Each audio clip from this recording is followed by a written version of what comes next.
Rosario, no? So, bukas simulan natin, no? Stand, sabihin na lang sa IDC naman kayo, no? Kung hindi pa sa ulalo, pwede naman kayo mag-download, no?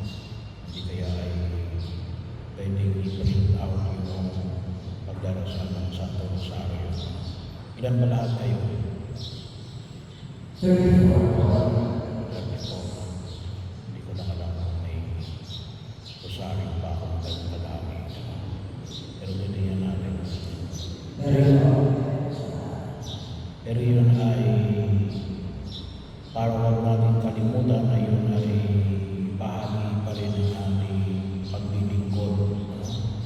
Sa simbahan, panalangin natin na kasi naninibago ako rin kasi ay matagal ko na rin request yun. Kaya lang hindi naman pwedeng individual, so kaya i-ano na natin sa grupo na magdarasal ng Santo Rosario. So everyday, paglinggo, yung before the first mass lang at saka yung sa hapon.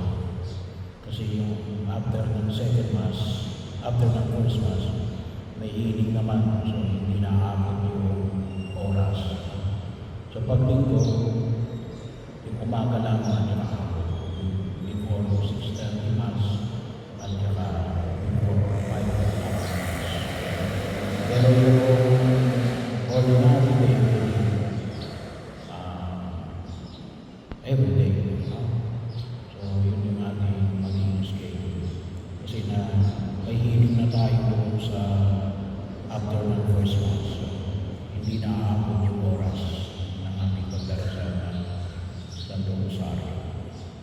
So, sama natin ito, samahan natin na makita natin na tayo ay talagang mga devoto at devota ng mahal na Birhen Maria, lalong-lalo na sa panahon na ito na kinakailangan natin na magdasal, no?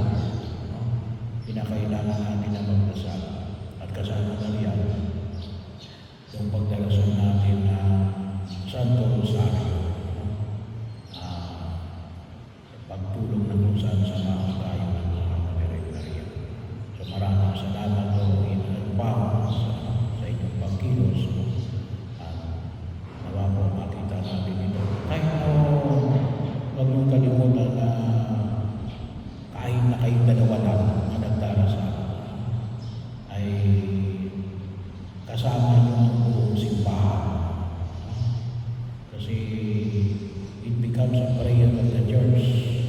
Hindi lang yung panalangin yun, ngunit bilang bahagi yun ng panalangin ng simbahan.